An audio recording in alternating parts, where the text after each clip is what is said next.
Join Sarah and Paul's podcast conversations as we share ideas, insights, and information that will educate, inform, and inspire. We will blend our knowledge of online safety and emotional awareness to help you have a better understanding of your kids' online world and their emotional responses and well-being. And welcome to episode number 3. I can't believe how much we're getting done in such a short period of time. This is exciting. This is great. And the plans we have moving forward, I'm excited about it. Yes, same. And you know what? I always love that it flows. You know, we've got lots to talk about. I like picking your brain, to be honest. I think I do this podcast for my own self in the sense and I love that people get to listen in because I always learn something. Sarah, from you. This is a lot of fun. So I'm glad we're doing it. And today we're talking about apps and permission and privacy.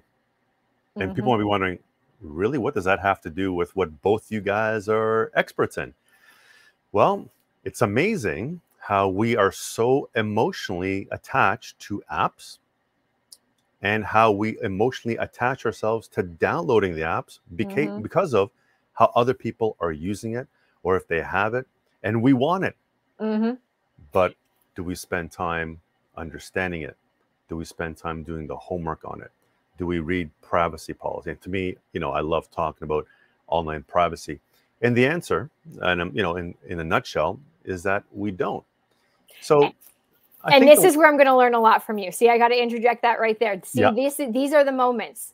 These are the moments where I'm like, you know what? Everything you just said, I have quickly out of an excitement, and we'll talk about that, downloaded an app and the policy, procedure, the privacy policy, procedure, privacy, all those P's. You quickly glance over because you sometimes just you do this thing that you tell us never to do on the internet is we trust. And you're like, yeah, I read that. Oh yeah, that's fine. They wouldn't do anything that's not safe. So yeah, I'll do it. And it's like, nope. No. So that's what I'm going to be taking lots of notes right now, Paul. So continue on. Yes. Okay. Okay. So let's start off with the basics. Let's talk about it from the perspective of a child. So the child comes to their parents, guardians, caregivers. Mom, everybody has this app. I want it. I feel left out. Can I have it? The parent responds emotionally. Yeah. Okay. Sure. What is it? Go ahead. Number one rule. Is your child old enough? Actually, I'm going to just segue right into it. It's called an app review. Parents have a responsibility before any app is downloaded onto their child's device. There's 3 segments of the responsibility. Number 1, is the child old enough? And remember, there's an age to download an app. There's an age to use the app. Perfect example, Instagram states you must be 12 to download it off the Google Play or the iTunes Store. Instagram, owned by Facebook, states you must be 13. So I know some kids like to challenge me actually sometimes and their parents. Are they old enough? That passed test number 1. Number 2, is that app going to cost that individual money, even though it's free, through what we'll call in-app purchases? If the answer is no, it passed. If the answer is yes, are they able to disable it? But here's the most important part about an app review. You need to do 5 independent searches on it. Look at 5 different reviews. Does that app contribute to cyberbullying? Does that app contribute to hate? Does that app have inappropriate ads? And so parents especially, go from their emotions to their fingertips just to let the child have it, yet they've done 0 homework on it. So some kids could be 10 years old, they're on TikTok, they're connecting with complete strangers, but what are they being subjected to? Well, if parents would have done their homework, they would know you need to be 13, number 1. Do you know everyone you're talking to? The answer is probably no. And number 3, what is the content that child's being subjected to? Because, as you know, TikTok is a hyper-sexualized platform for children. And so now that child is being influenced because the parents gave the child the platform, and now they don't know what they're exposed to up until the time when the child, their behavior changes. They come to their parents saying they saw something that was inappropriate. They don't know what to do. Well, now remember, the golden rule is you can't unsee what you've seen. So now that child has been impacted emotionally. The parents have been impacted emotionally because a child has been impacted or maybe even scarred. Mm-hmm. If the parents, and again, I throw this right back onto parents, guardians, and caregivers, if they take time in reviewing the app, understanding it, then they make a choice. Do I want this on my child's device? Do I want them exposed to the content subjected to that app on my child's device? And if the answers are no, you're allowed to say no. Mm-hmm. Unfortunately, a lot of parents won't go down that path. They will even acknowledge a little risk without having read anything about the app. Oh, and by the way, just as an example for TikTok, I don't know if you know this, but if you read the privacy policy of TikTok, if you are able to read at 250 words per minute, it takes you 57 minutes to read the privacy policy. That's just reading. And I share this with older students. I read the privacy policy on a flight from Calgary to Toronto. It took me 3 hours to read, but I was bored on the plane. I got nothing to do. I processed the words I read. I wrote notes on it. That's me understanding it. Most people don't even go there. They just click accept and they don't understand the privacy aspect. So there's the first component, which is the app review, age, bullying. But now privacy. We don't talk enough about online privacy. And what apps do you have on your devices? Are they gathering data from you? Are you being data mined? And we don't spend enough time on that. And we really need to. And you see, even what you're saying right now, for me and maybe some other listeners, I've never even heard this word data mined. What does that even mean? Okay, so a lot of apps are free. In order for that app to be free, someone has to be paying to make that app run. So number one, we got to pay developers, right? They're constantly developing coding. They're not cheap. Developers make very good money. To host applications require servers. Those servers charge an organization X amount of dollars every month as a basis for having a service, and then the amount of data that gets transferred. So every picture, for example, that's uploaded to Instagram is hosted on a server. And when you consider the billions of photos that get uploaded literally every day, this costs money. How do companies make money? Data mining, your behavior on the app. What do you click on? How much time do you spend looking at a certain picture? So all this information is gathered, but some are very invasive. So before you download an app, have you read the permissions of the app? So let me give you an example. Mm-hmm. If you download a flashlight app, what does the app need access to? Your flashlight, potentially your storage, because the flashlight could be used to take a picture, then writing. That's acceptable. But why would a flashlight app need access to your Wi-Fi network, your contacts, personal information on your device, your network settings? No, it doesn't. That's called data mining. So information gets funneled from a device to what's called a data farm. Corporations pay for the information in that data farm so they can target ads to the user. And that's how organizations, especially like social media companies, make money. We are a product. Right. And this even goes back to, say, if you're on Instagram, I mean, this is just my analogy when you're saying the data mining, you know how you can click on insights and you can find everyone else's activity too on your site. So, how many times did somebody look at your picture, or how many throughout the time of day, when is your site the most viewed? So even would that be considered part of data mining as well? Like they're looking at people's behaviors and activities even on your site?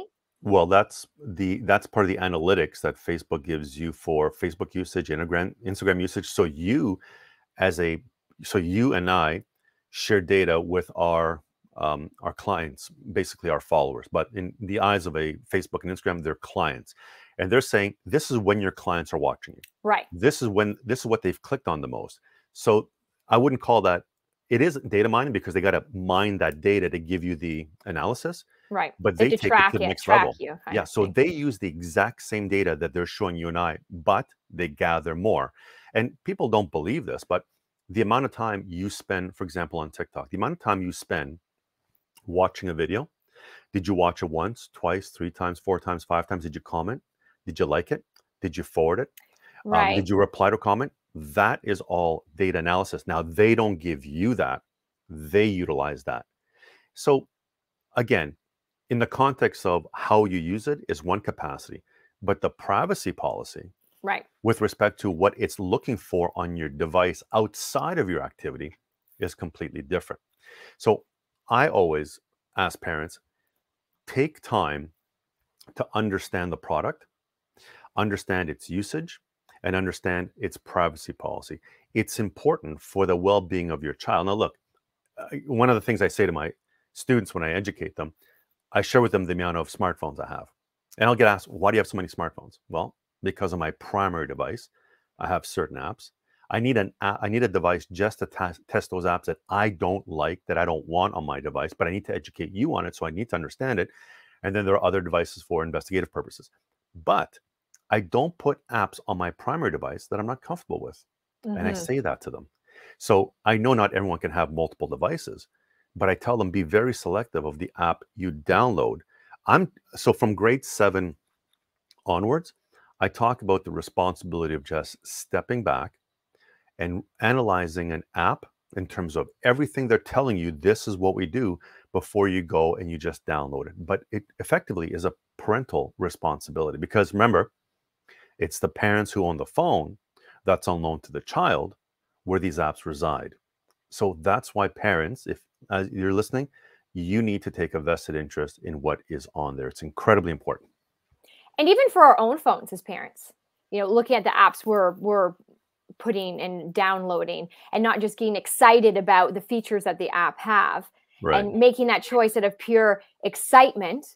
Oftentimes we make choices that we're not proud of out of emotions that are tough, like anger or annoyance or frustration, and we just have a knee-jerk reaction. We can do that out of an excitement too. Oh my goodness, this is a new app and it does this and that, and without researching it, like you said, put it on our phone, not knowing the privacy policies, not knowing what it actually has access to in our phone. And I have a new job for you now, Paul. I've come up with a new job for you. What you can do, get ready, is you come up with a website, okay? And it's called appsokayedbypaul.com. Okay. So you go through, you get to read all the privacy policies that take 3 hours on flights, and you get to, say this one for these reasons, good, but for this age. This one, no, for these reasons, and never for this age.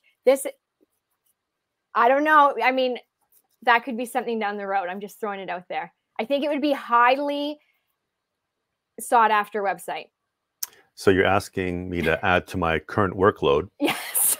Okay. So what else you're asking me, Sarah, is to remove the responsibility of the parent who should be reading all of that, so I can make it simpler for them. Yes? Well, when you say it like that, it sounds different. Okay.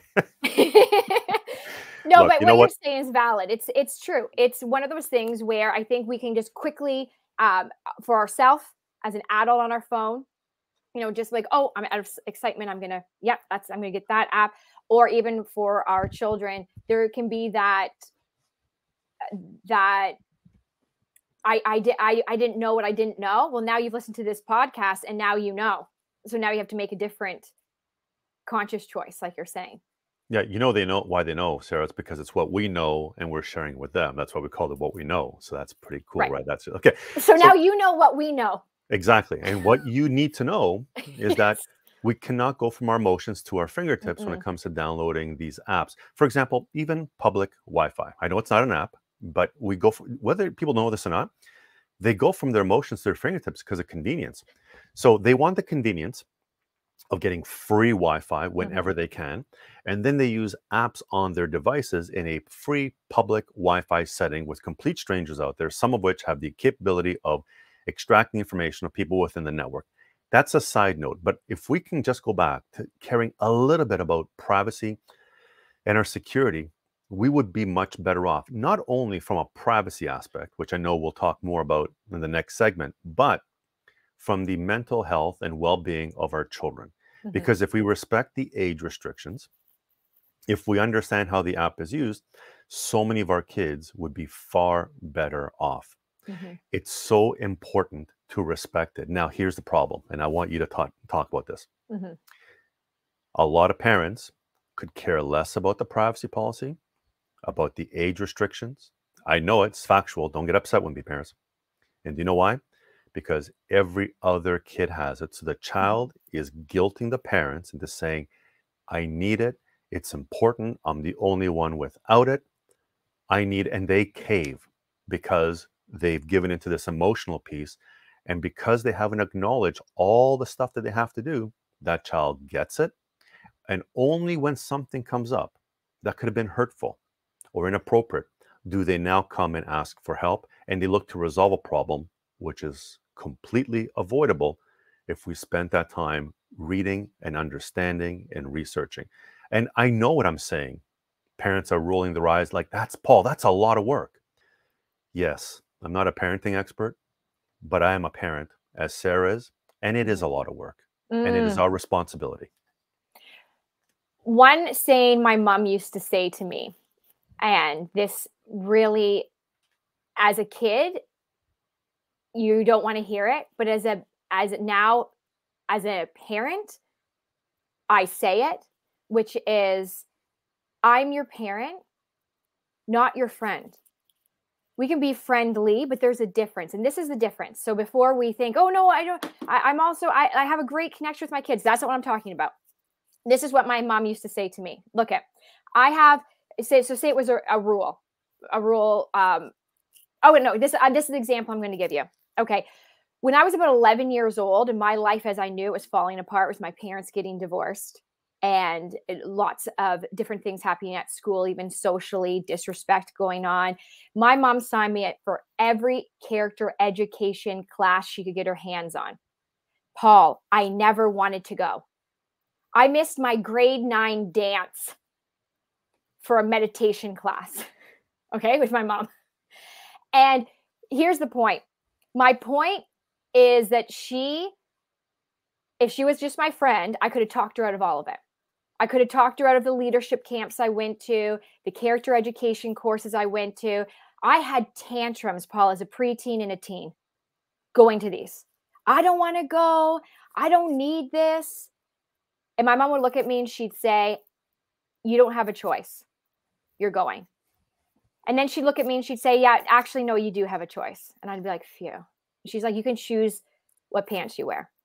That can be your choice. You don't get to choose whether you go or not, but you can choose to wear, those jeans or that other pair of jeans. Whatever you choose pant-wise, you can wear. If my mom was my friend and she just wanted me to like her as a preteen and a teen, I could have talked her out of it. And I'm so glad that she stuck with, no, this is a boundary. This is a choice. This is a choice I'm making for you, not because you're going to like it now as a teenager, as a kid, but because I know that it's going to benefit you in years to come. Right. So sometimes we're parenting for today, not because we want our kid to agree with everything, because they're not. They're not going to like us all the time. They're not going to like our choices, but they're always going to love you. I always loved my mom. Even when I told her, I don't like you. I don't like these choices. And she'd say, okay, you don't have to, but you're still going. And my mom and I, over the years, especially after being a teenager, created a great relationship. I mean, now we work together. But it wasn't because she did everything I wanted her to growing up at all. It's because she set boundaries and she followed through. And that benefited me actually as an adult. And it's hard as an adult or as a parent to sometimes follow through because, like you said, sometimes we'll feel guilt, like, oh no, I guess all their friends are doing it, and maybe I should just let them. But like you're saying, parenting's not about it being always easy. It's about looking at an end result and saying, okay, what do I actually want for my child? And if my child is going to be upset with me right now because I'm saying no to this because I believe that it's inappropriate for them to be on, you could be saving them actually from a world of pain, just like you said earlier, which is they can't unsee something. And I actually, when we were doing live presentations before the pandemic, in the last about 2 years, pre-pandemic, noticed there was a lot more students coming up to me that were in grade 7 and 8 saying, I'm actually not on social media because my parents won't let me. And you know what? One of them even whispered to me. She's like, actually, I'm kind of glad because it just gives me an out. I can just say I'm not allowed. She's like, because I know there's a lot of not good things that happen because I hear about it at school. So sometimes your child might push back, but sometimes it can be also their relief. Right. Just tell them.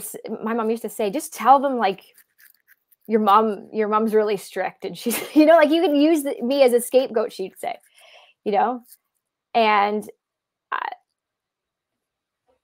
you're not always going to be liked, but it's about being respected because your kids are always going to love you. Even if they don't always like your choices, you're doing it for their overall safety and well-being. Because as a parent, that's what we have to do.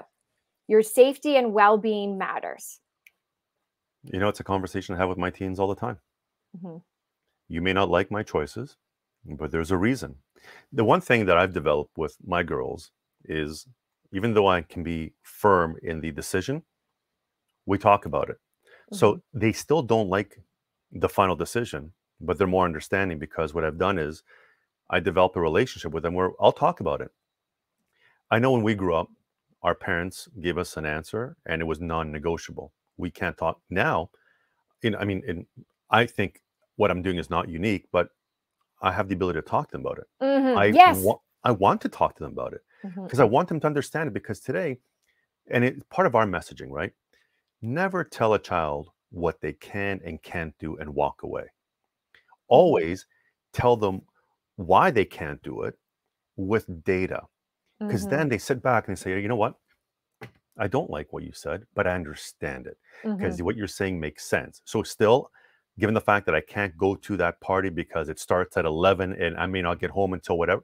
All right, I understand why you told me. Here's all the reasons. Great.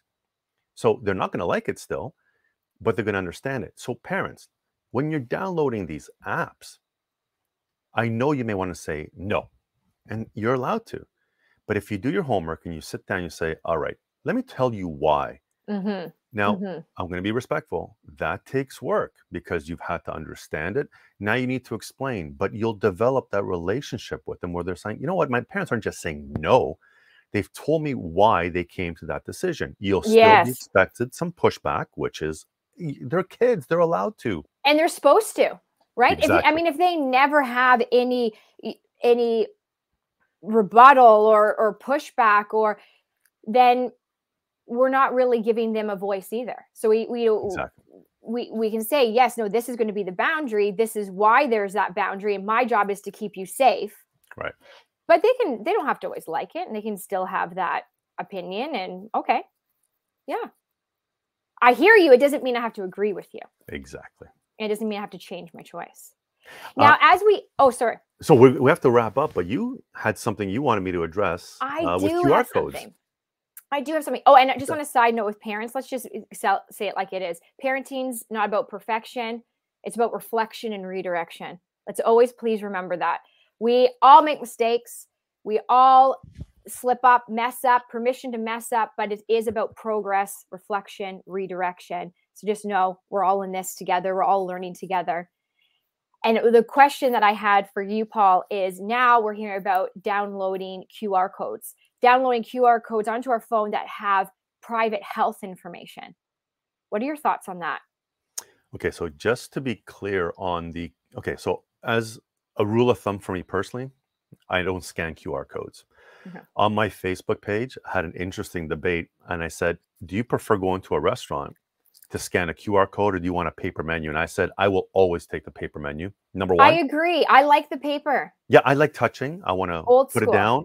I may change I want to pick it up again. I may want to reference something with the person who's assisting me and say, hey, listen, what are these? So I like that. But then from the privacy perspective, do all your homework, and you'll know that a lot of QR codes, if you're scanning them, can be a privacy violation. That's just generally speaking on QR codes. But with respect to your question, when it comes to the downloading of the QR code, as it has to deal with some medical information, the only information that is shared on the QR code to the person scanning it is your first name, last name, your day, month, year of birth, and obviously if you were vaccinated.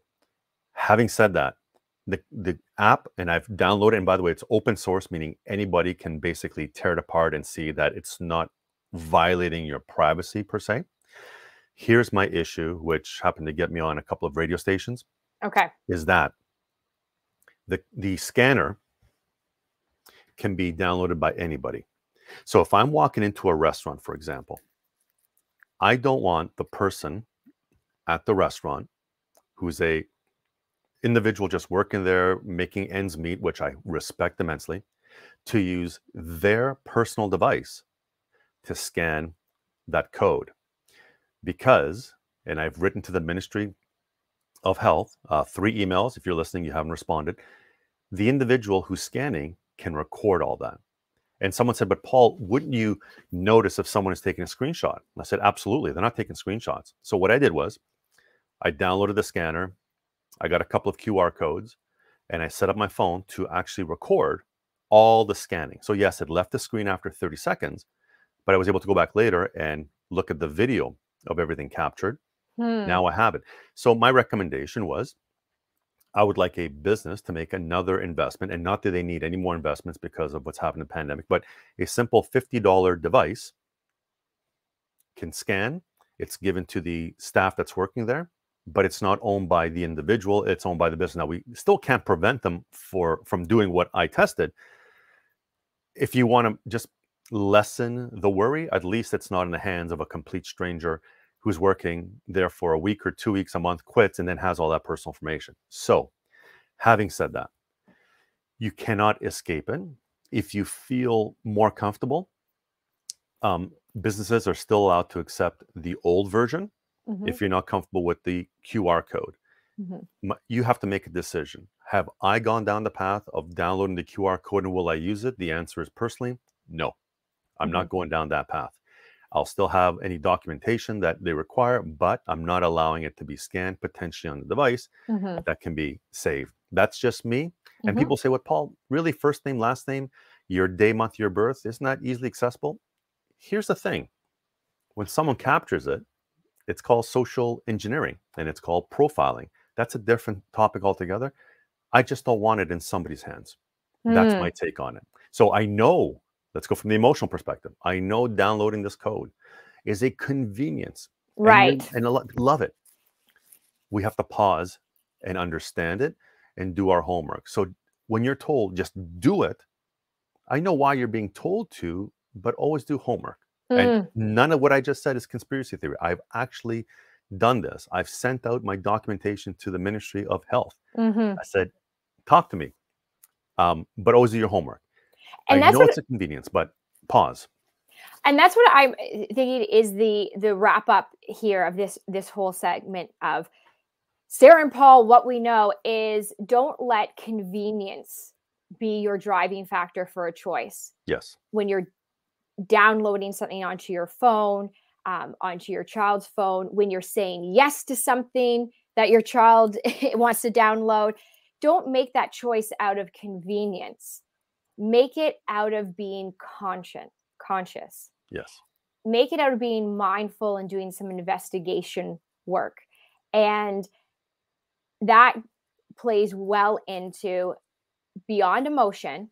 Beyond of the emotion of I want to do this quick, I'm rushed, I'm excited, or I'm feeling agitated and frustrated, and we just quickly make a rash decision.